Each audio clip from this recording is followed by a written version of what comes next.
Hi everybody, welcome back. Today we're going to transition from adding and subtracting polynomials to multiplying polynomials. If you look at the essential understanding box demonstrated here, you'll see that they are using algebra tiles to show the multiplication. For example, if we look at the 2x portion right here, those are my 2x's on the left-hand side. And then that 3x plus 1, I have my 3x's and then a positive 1. So if we find the area of each of those little boxes in between, you multiply.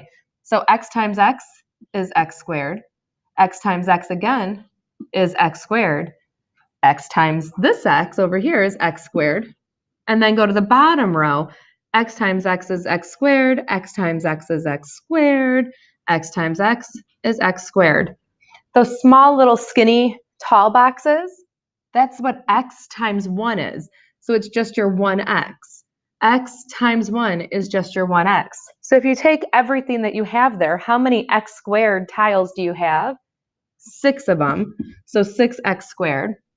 And then how many single x's do you have? How many of the green tiles? You have 2 of them, so plus 2x. So multiplying out that example in the box, you simply have 6x squared plus 2x.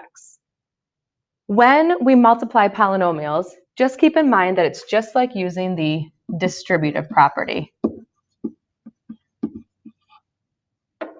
So let's go ahead and get to the examples. It says that we should always have these in standard form, and what that means is highest exponent comes first. So it goes highest exponent down to no exponent. So every single answer that you're going to see written down is always going to be the highest exponent down to no exponent. So let's get started. Looking at letter A, 2 times 4x. All you need to do is multiply your big numbers. What is 2 times 4? Great, 8. Don't forget about your x. Letter B, multiply your numbers, and then what do we do? Remember those exponent rules. What do we do with the imaginary exponents on our letters? You add them. So 7 times 8 is 56. X times x is x squared. Let's try another one. Letter C, 4 times 6. Good, 24. N times n, fantastic, n squared. So 24n squared. Let's look at letter D. This one's a little bit more complicated. Remember, think of these n's multiplied out. So a single n is just n. N squared is n times n. So if I multiply my big numbers, what's 2 times negative 5? Good, negative 10. Then go to my n's. How many n's did I write down? 3, so it's n to the third. Remember, because 1 plus 2 is 3. Going on to letter E. Multiply your big numbers. What's 10 times negative 5? Negative 50, fantastic. X squared is like saying x times x. This x over here is another one, so how many do I have all together? X to the third, great job. Now letter F is put here to trick you. First of all, you all know that 2 negatives give you a positive. If you look at your n's, it's just n to the fourth. Are there any other n's to combine? No, so we leave it as n to the fourth. How is this feeling? You guys think you're getting it? Then let's move on to the distributive property. If you look at letters A and B, this is what we have done in the past. You did this when we were solving equations first semester. You give that 3 to everything on the inside of the parentheses by multiplying. What is 3 times 4x? Well, 3 times 4 is 12 with an x after it. And what is 3 times 4? Hasn't changed. It's a positive 12. Letter B. Again, you're going to distribute. What's 6 times 8k? Well, 6 times 8 is 48k. And then, okay, we have a plus sign. 7 times 6 is 42. Good. Now, where does second semester Algebra 1 come into place? Right here. When we multiply, instead of having a number on the outside, we're going to have a number and a variable. So what is 4 times 6? 24. N times n is n squared. Great job. Now going to the second number, a positive 4 and a negative 6, watch your signs carefully, is negative 24. And don't forget that we have an n involved. Fantastic. Going on to letter D. Again, we're going to multiply our big bases. What's -3 times -2?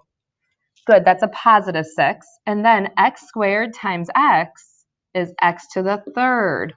Again, watch your signs carefully.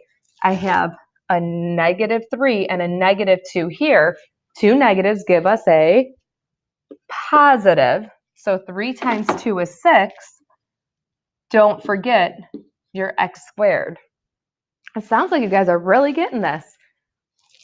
Going here, what's 8 times 5? Good, 40. And then a squared times a is a to the third. Fantastic. And 8 times -6? Awesome, -48. Don't forget your a squared. And finally, letter F. I would like you to press pause right now. And then when you finish doing the problem, come back and you're going to see me write the answer. So press pause right now.